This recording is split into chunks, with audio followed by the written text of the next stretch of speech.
sommaire de cette édition, l'opposant togolais Agbeyome Kodjo a été arrêté à son domicile ce mardi et conduit dans les locaux de la gendarmerie.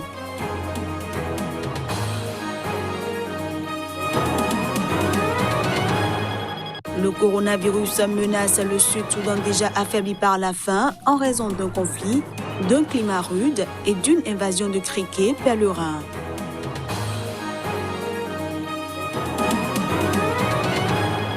Et puis le président américain Donald Trump veut suspendre l'immigration face au coronavirus qui provoque une vague de chômage.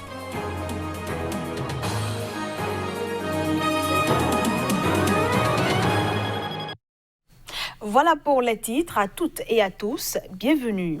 L'ancien premier ministre du Togo, Agbeyome Kodjo, a été arrêté ce mardi et a été conduit dans les locaux de la gendarmerie. Son arrestation fait suite à son refus de se présenter à la gendarmerie qu'il avait convoquée ce mardi pour la 3e fois. Arrivé 2e à la présidentielle de février dernier au Togo, Agbeyome Kodjo a été arrêté à son domicile ce mardi et conduit au service central de recherche et d'investigation criminelle de la gendarmerie. Selon un responsable interrogé par l'AFP sous couvert d'anonymat, l'opposant a été arrêté après avoir refusé de se présenter à la gendarmerie qu'il avait convoquée pour la 3e fois ce mardi. Mais ses avocats ont indiqué que leur client n'avait pu répondre aux convocations du 1er et 9 avril ainsi qu'à celle de ce mardi pour des raisons de santé. Ces derniers demandent la suspension de la procédure judiciaire, l'opposant ayant parallèlement introduit devant la justice une demande d'annulation de la levée de son immunité parlementaire. L'immunité du candidat du mouvement patriotique pour la démocratie et le développement avait été levée mi-mars à la demande du parquet de Lomé pour s'être autoproclamé président de la République.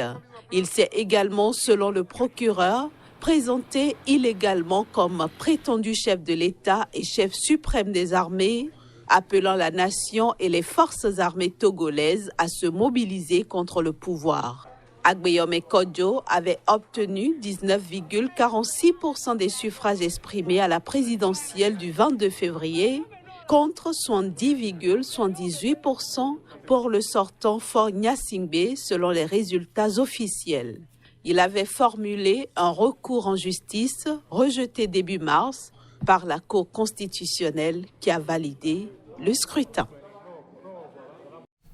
La présidence camerounaise a reconnu ce mardi que l'armée était impliquée dans le massacre civil mi-février dernier dans le nord-ouest anglophone séparatiste.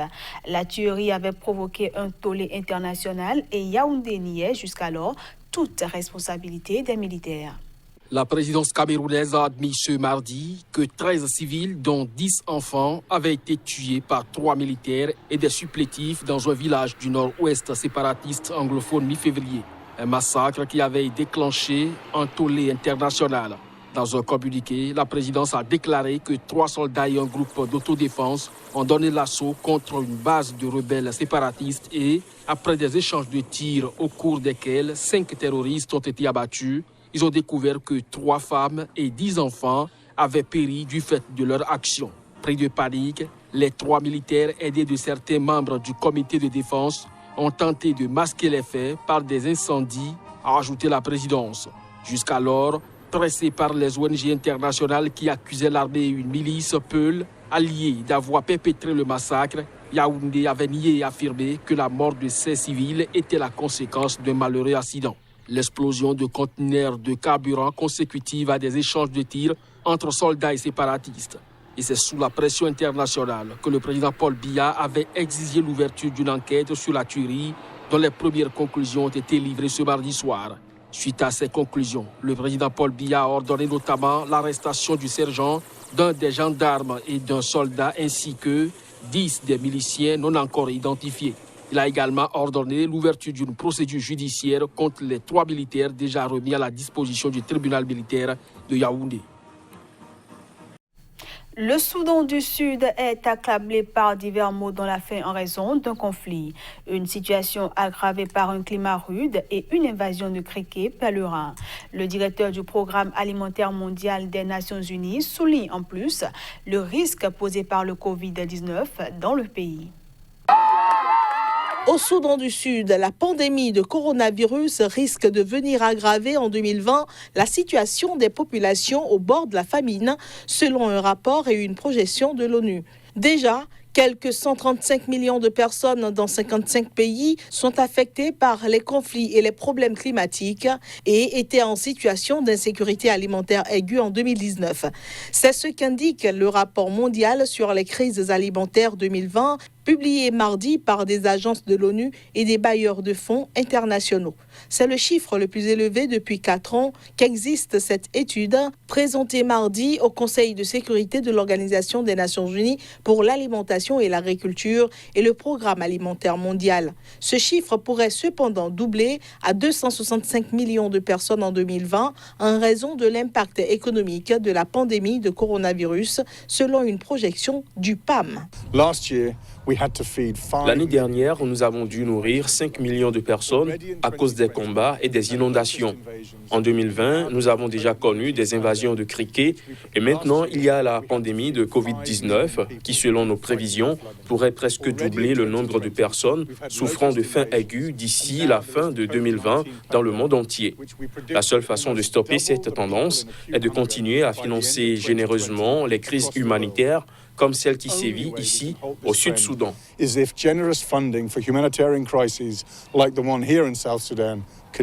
Cette aggravation de l'insécurité alimentaire est notamment sensible dans des zones de conflit comme la République démocratique du Congo et le Soudan du Sud, ou des pays touchés par une aggravation de la sécheresse ou de leur situation économique comme Haïti, le Pakistan et le Zimbabwe.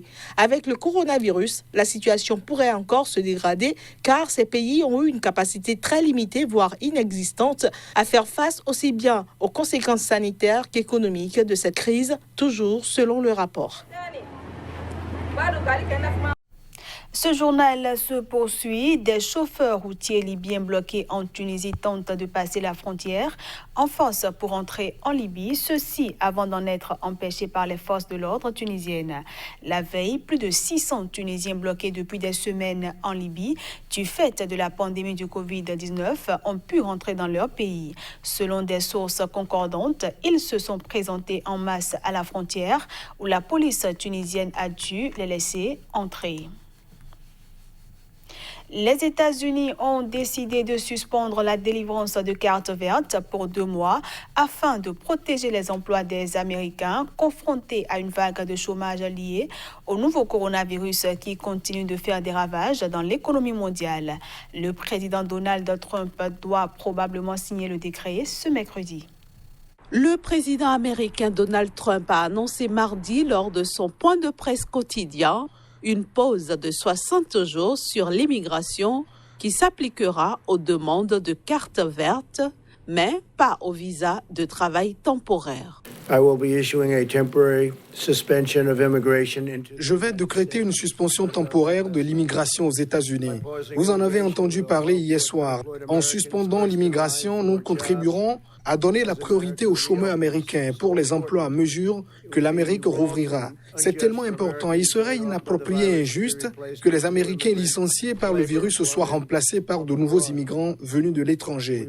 Nous devons d'abord nous occuper du travailleur américain, Cette pause sera en place pour une période de 60 jours.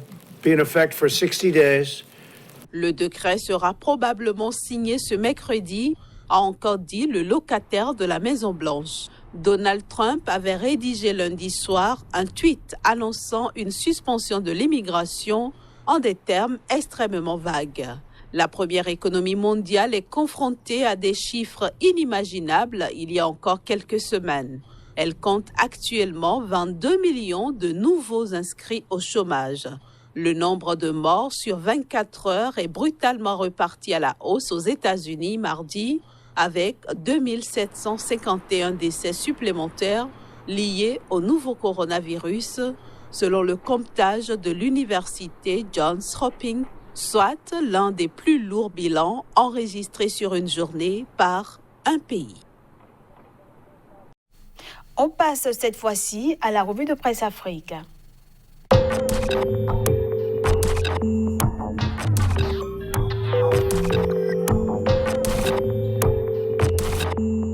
Bonjour à tous et bienvenue dans la revue de presse Afrique du jour. Au Mali, la presse évoque ce matin cette décision surprenante de la chambre d'accusation dans l'affaire achat de l'avion présidentiel.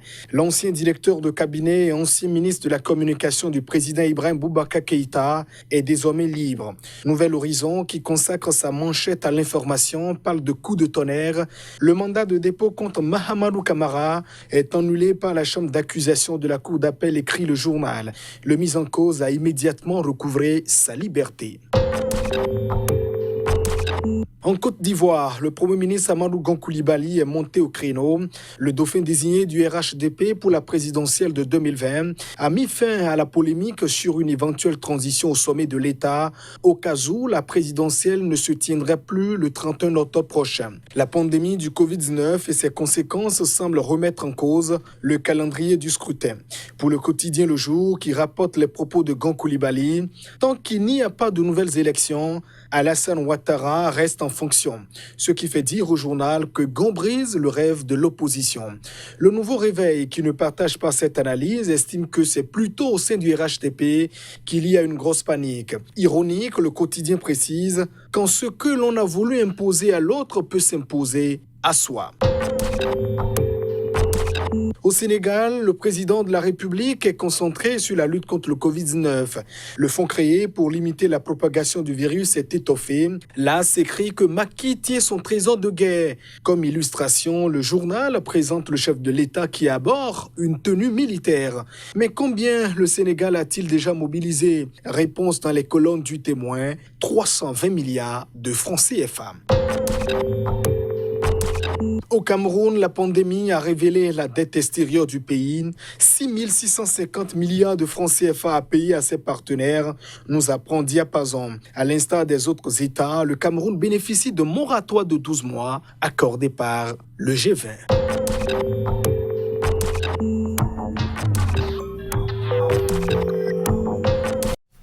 Et voilà, mesdames, messieurs, ainsi prend fin cette édition que je vous remercie d'avoir suivi.